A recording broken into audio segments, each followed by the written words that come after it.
Hello दोस्तों। आज मैं यहाँ पर एक स्टोरी आपको बताने जा रहा हूँ और ये स्टोरी हमें काफ़ी मोटिवेट करेगी।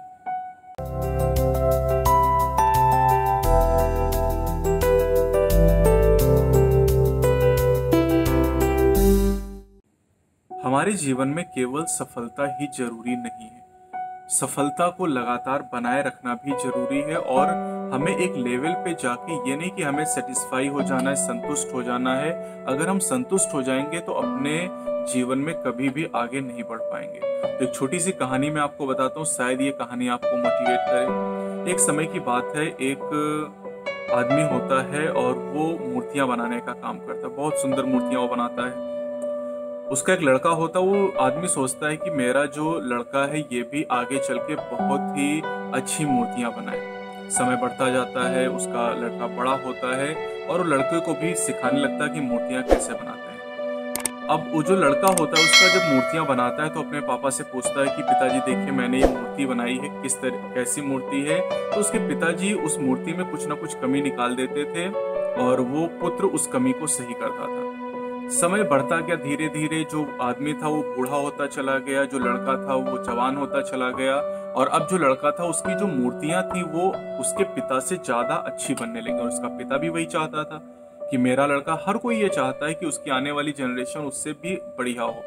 तो अब लड़का अच्छी अच्छी मूर्तियां, बहुत अच्छी मूर्तियां बनाने लगा। अब भी वो अपने पिता से जब पूछता था कि पिताजी देखिए मूर्ति मैंने बनाई है, ये कैसी बनी, तो उसके पिताजी उसमें कुछ ना कुछ कमी जरूर निकाल देते थे। अब ऐसा बहुत समय तक चलता रहा। लड़के को पता था कि उसकी मूर्तियां अच्छी बने, उस अपने पिता से अच्छी मूर्तियां बना रहा है, लोग उसकी प्रशंसा करें। लेकिन जब अपने पिता से पूछता था कि मैंने कैसी मूर्ति बनाई है, तो उसके पिताजी हमेशा कोई ना कोई कमी उसमें जरूर निकाल देते थे। तो एक दिन वो लड़का झुंझला जाता है ना, बहुत फ्रस्ट्रेट हो जाता है और कहता है कि जब भी मैं मूर्ति बनाता हूँ आप उसमें कोई ना कोई कमी ही निकाल देते हो, जबकि मैं इतनी सुंदर मूर्तियां बनाता हूँ, आपसे अच्छी मूर्तियां बनाता हूँ। तो अब उसके पिता ने उसके जो मूर्तियां थी उस पर कोई भी टिप्पणी करना, कमेंट करना बंद कर दिया। अब वो लड़का अपने पिता से जब भी पूछता था तो उसके पिताजी नहीं बोलते थे कि भाई इसमें ये गलती है या इसमें कोई भी खराबी है। धीरे धीरे क्या हुआ, समय बढ़ता गया और अब जो लड़का था वो जो मूर्तियां बनाता था उतनी अच्छी नहीं बनती थी जितना वो पहले बना लेता था। अब जब उस लड़के की मूर्तियां बहुत ही खराब बनने लगी तो अपने पिताजी के पास गया और पिताजी समझ गए कि एक ना एक दिन ऐसा आएगा जब ये जरूर होगा। लड़के ने अपने पिताजी से कहा कि अब मेरी मूर्तियां उतनी अच्छी नहीं बन रही हैं जितना कि पहले मैं जितनी अच्छी मूर्तियां बना लेता था। तो उसके पिताजी ने कहा कि इसका कारण ये है कि तुम अपने काम से संतुष्ट हो चुके हो। तुम्हें लगता है कि तुमने सबसे अच्छी मूर्ति बना ली और कोई गुंजाइश नहीं है इससे ज्यादा अच्छा बनाने की। तो लड़के ने कहा कि मैं आपकी बात को समझा नहीं।